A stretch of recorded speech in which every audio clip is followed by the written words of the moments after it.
Hi everyone, Librarian Jennifer for another episode of STEAM at Home, and today I'm going to show you how to make your very own straw-powered blow rocket.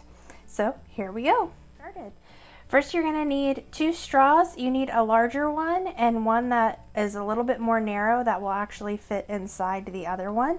So if you have like, this is a milkshake straw and just a regular straw, or even if you have a coffee stirrer, that'll work. One just needs to fit inside the other. You're also going to need tape, scissors, and you'll need, of course, a rocket ship. I just drew this one on a little piece of paper. You can try to print one out if you have a printer at home, or just, color what you have. So I'm going to go ahead and cut out my rocket.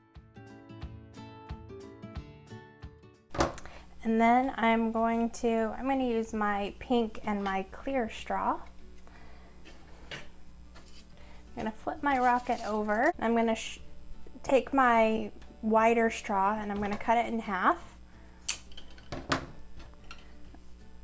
Actually, I'm going to cut it a little less than in half because I want it to fit on the back of my rocket.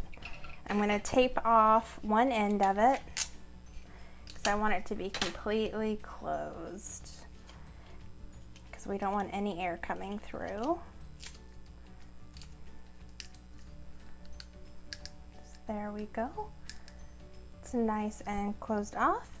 Now I'm going to tape that little piece of straw going vertically to the back of my rocket ship.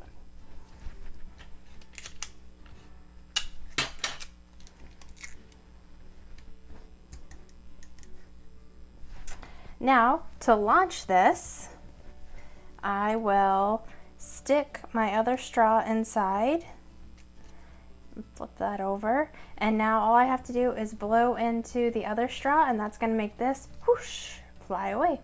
So let's give it a shot. Yay, it worked! So there we go. That is a super simple 30-second craft.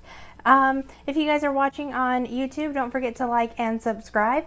If you are on Facebook, leave me a comment. Let me know what you guys are creating at home. And until next time, I will see you guys later.